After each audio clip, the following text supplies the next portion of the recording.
Глава Минобороны Латвии подал в отставку из-за украинских дронов в воздушном пространстве страны. Я с своей стороны уже высказывался, когда вот там залетели и на МПЗ украинские дроны на другую территорию.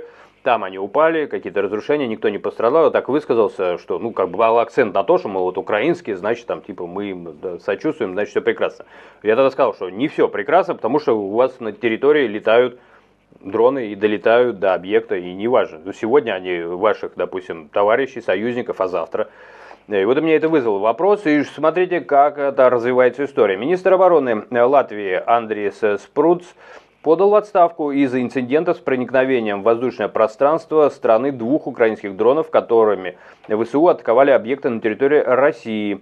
BBC об этом News русской службы пишет, как пишет латвийский общественный вещатель ЛСМ, премьер-министр Латвии Эвика Силиня потребовала отставки Спруца, заявив, что он утратил ее доверие и доверие общества. Вот я как человек, как выходец из России, я на это смотрю, у меня прям только что не слезы наворачиваются, потому что все очень благородно. Мне прям хочется за него заступиться. Почему? Потому что, наверное, примет какие-то в дальнейшем решения. Чтобы так в России было, что если ты что-то неправильно сделал, если ты от моего имени что-то сделал, начал какую-нибудь спецоперацию, забыв спросить меня, мое мнение, то ты должен уволиться, на мой взгляд. Но вот в России никто не увольняется, все время что-то делают, моим именем прикрываются, заходят в какой-то город, говорят: Дон, мы русские, пришли вас освободить, а люди говорят: это кадыровцы, опять от моего имени, все время что-то от моего имени.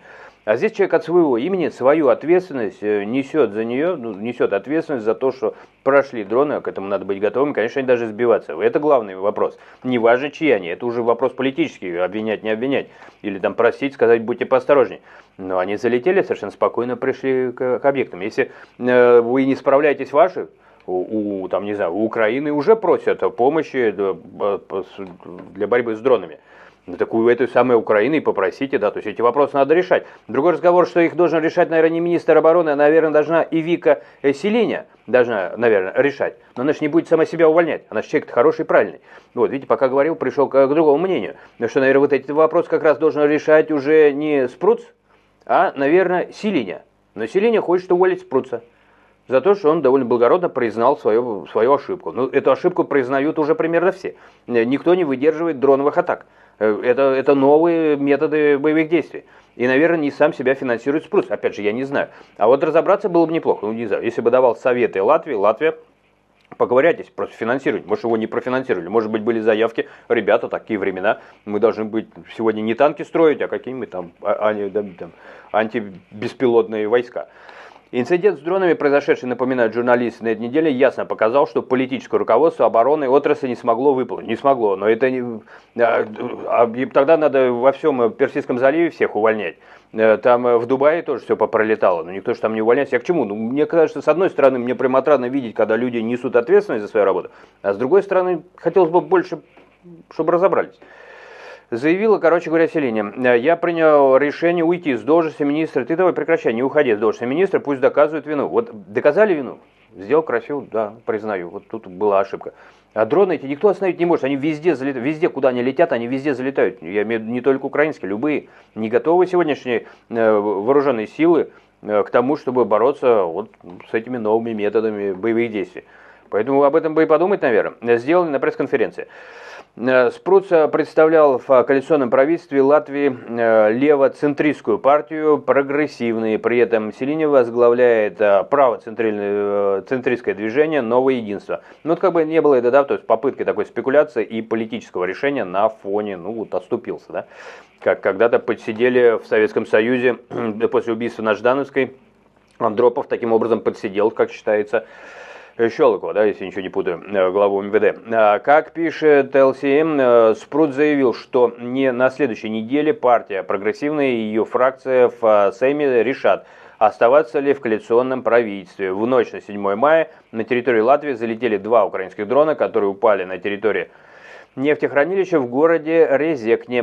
Пострадавших в результате инцидента не было. Ну, не знаю, вот будь я каким-то следователем или политическим расследователем, журналистом из Латвии, вот просто на уровне интуиции, какого-то такого чутья, я бы порекомендовал поковырять это дело.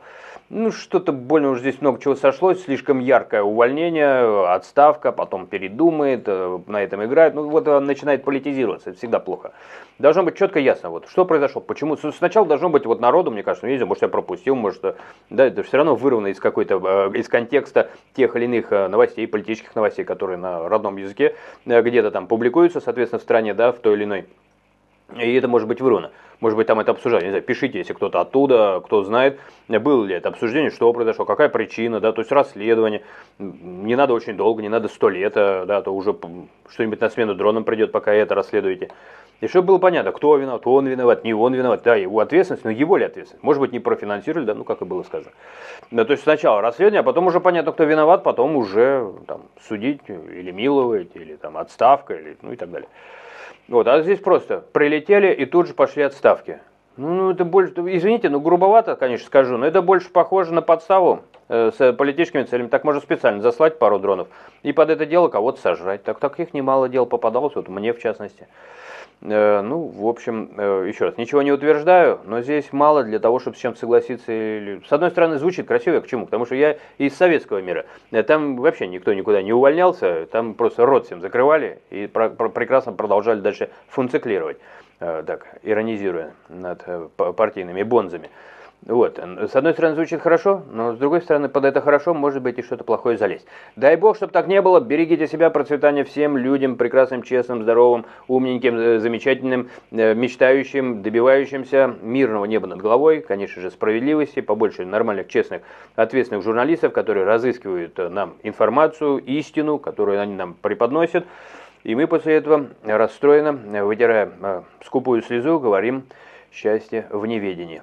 Ну вот, чтобы мы все однажды это произнесли. Потому что мы должны иметь право на то, чтобы это произнести. Мы все должны быть разбужены. Образно выражаясь, немножко аллюзии к неплохому фильму «Матрица». Увидимся, берегите себя.